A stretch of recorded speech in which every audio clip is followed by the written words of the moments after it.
أهلا وسهلا فيكم مرة ثانية على قناة فودجي.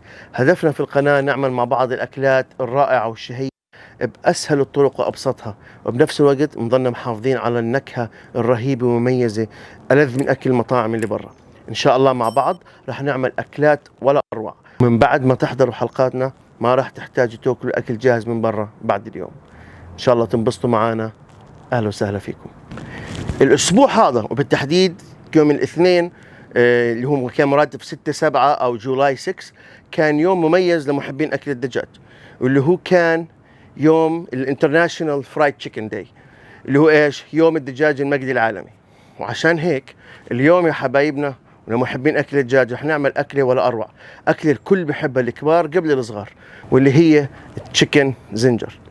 رح نعمل تشيكن زنجر بوصفة رهيبة وشهية وجنبها صوص ولا أروع. إن شاء الله تعجبكم وتنبسطوا معانا. يلا نبلش. بنبدأ بنعمل البتر باث، اللي هي الخلطة اللي رح ننقع فيها الدجاج. بنجيب صحن مجور وبنفقس فيه بيضتين، بعدين بنضيف معلقة طعام ثوم بودرة.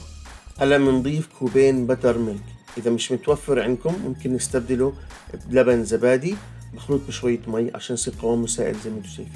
هون بتبلش النكهات الرهيبة.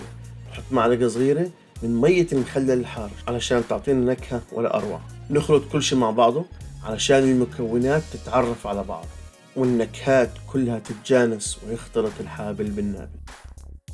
شيل الصحن على جنب ونجيب بطل الحلقة التشيكن تندرز، أو بحكولها التشيكن فينجرز اللي هي أصابع الدجاج. رايحين نقليهم بحجمهم الأصلي زي ما هم. ممكن تقطعوا كل حبة بالطول من النص إذا بتحبوهم رفاع زي الأصابع. منغمس الدجاج بالخلطة اللي عملناها، ونتأكد إنه تغطي كل الجوانب تبعت الدجاج. وبس نحط كل قطعة دجاج ونتأكدوا إنهم انغمروا منيح. نغطي الصحن وبنحطه بالثلاجة من 2 ل4 ساعات. البتر ميلك بكسر البروتين في الدجاج وبخليه أطرى وبتعطيه طعم مميزة عند القلي. هسا بنيجي لخلطة الطحين اللي بتعطينا القرمشة والنكهة المميزة تبعتنا. بدنا كوبين طحين متعدد الاستعمالات اللي هو all purpose flour.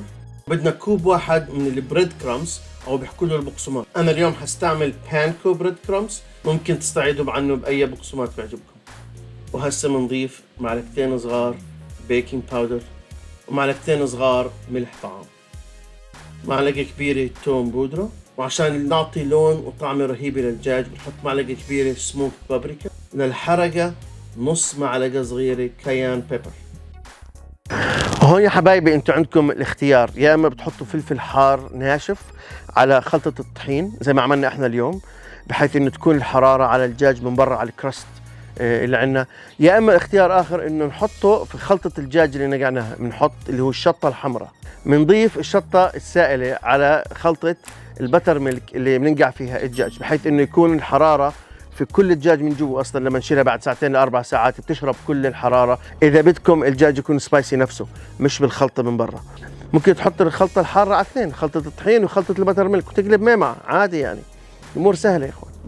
نخلط كل المكونات عشان يتعرفوا على بعض وعشان النكهة تكون متوزعة بالتساوي بشكل منيح على كل الدجاج. وهسا بنيجي للديبينج صوص، واللي هي بنظري أهم طبق بوصفة اليوم، هي اللي رح تعمل فرق كبير بالطعم مع الدجاج. نبدأ بصحن صغير للصوص، بنحط كوب واحد من الكاتشب، وبنضيف عليهم كوب واحد من المايونيز، يكون نفس المعيار المايونيز والكاتشب. احنا راح نستعمل اليوم المايونيز الياباني اللي بسموه كيوباي مايو. بنضيف معلقة كبيرة من الصوصتنا حبيبتنا اللي هي وورشسترشاير صوص، معلقة صغيرة توم بودرة، ومعلقتين صغار فلفل أسود مطحون، معلقة صغيرة عصير ليمون فريش. بنحركها كويس، بتأكد انها تجانست مع بعضها منيح. هاي الصوص إلها نكهة مميزة يا حبايبي، أنا متأكد إن شاء الله رح تدعولي بس تجربوها.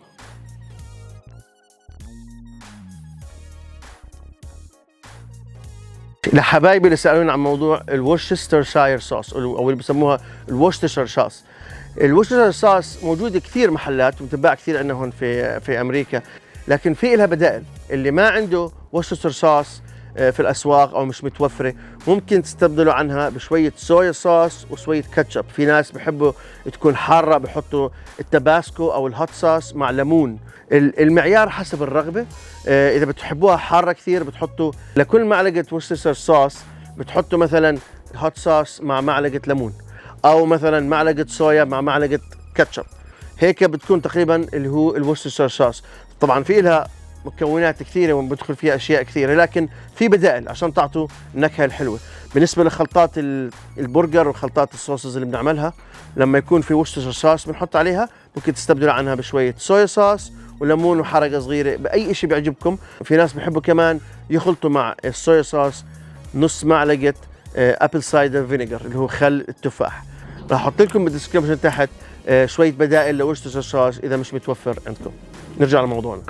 وبعد 4 ساعات تقريبا بنشيل الدجاج من الثلاجه ونبلش نجهز عشان نغطيه بخلطه الطحين تبعتنا. بدنا نعمل اللي هي طريقه بسموها ويت هاند دراي هاند. شو يعني؟ ايد بتكون في السائل بشغل الدجاج، وايد بتكون في الدراي اللي هو الناشف اللي هو الطحين. بطريقه الويت هاند ودراي هاند بصير الشغل اسهل وما بكتل الطحين على وجه التشيكن. نتاكد نغطي الدجاج من كل الجوانب. بدنا نذوق طعمة البهار تبعنا من وين ما اكلنا الدجاجة. بس نتاكد انها تغطت كلياتها بنحطها على جنب وبنكمل باقي الدجاج. وهسه بس خلصناهن كلهن نروح المرحلة اللي بعدها. نرجع بناخذ الدجاجات وبنحطهم في الميلك باث مرة ثانية، وبعدين في الطحين عشان نعطي كراست خميل ورائع. هاي العملية الدبل كوتينج تعطينا طبقة كرنشي جدا رائعة، راح تخلينا نحس بالبهار بشكل رهيب. وهيك عنا الدجاج جاهز للقلي. بنحمي زيت القلي ل 175 درجة مئوية أو 350 فahrenheit. ممكن تستعملوا التمبريتشر جان زي ما انتم شايفين، أو الميت ثرمومتر. تأكدوا إنه ما يلمس الوعاء من تحت، بس الزيت، أو إذا عندكم ثرمومتر الطناجر. أنا برأيي لازم يكون في كل بيت ثرمومتر للأكل. فيش داعي تقيسوا بأصابعكم، مش مستاهل الموضوع. تأكدوا لما تحطوا الدجاج بالزيت إنه تنزلوه بعيد عنكم بهاي الطريقة.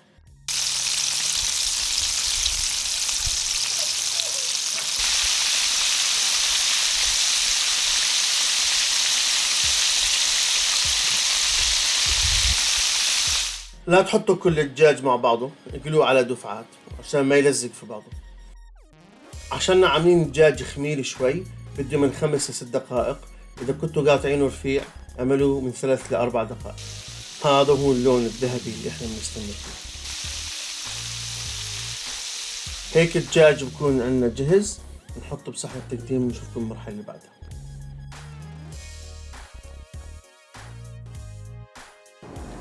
وهيك حبايبي بنكون عملنا اليوم احلى سليت زنجر او الفرايد تشيكن مع البطاطا ومع الصوص الخاصة تبعتنا. شيء من الاخر.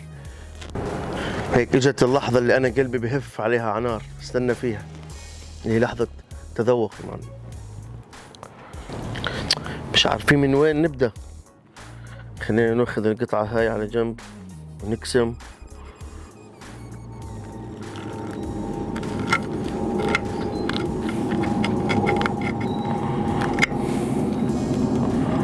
يا بي طلعوا الدجاج يا اخوان كيف جوا رائع.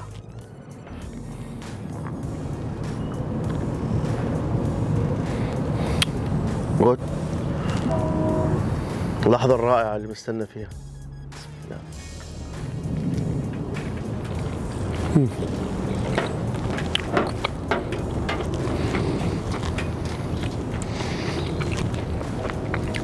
الطعمة يا حبايبي، يا بقى الطعمة، الحرقة والكرست من برا مع الطعمة والسبايسز الموجودة مع الصوص، الكومبينيشن مع الصوص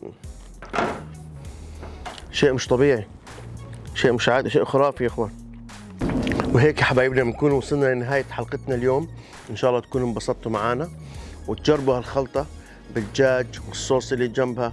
ان شاء الله تعجبكم وتدعوا لي. لا تنسوا تعملوا لنا لايك وسبسكرايب.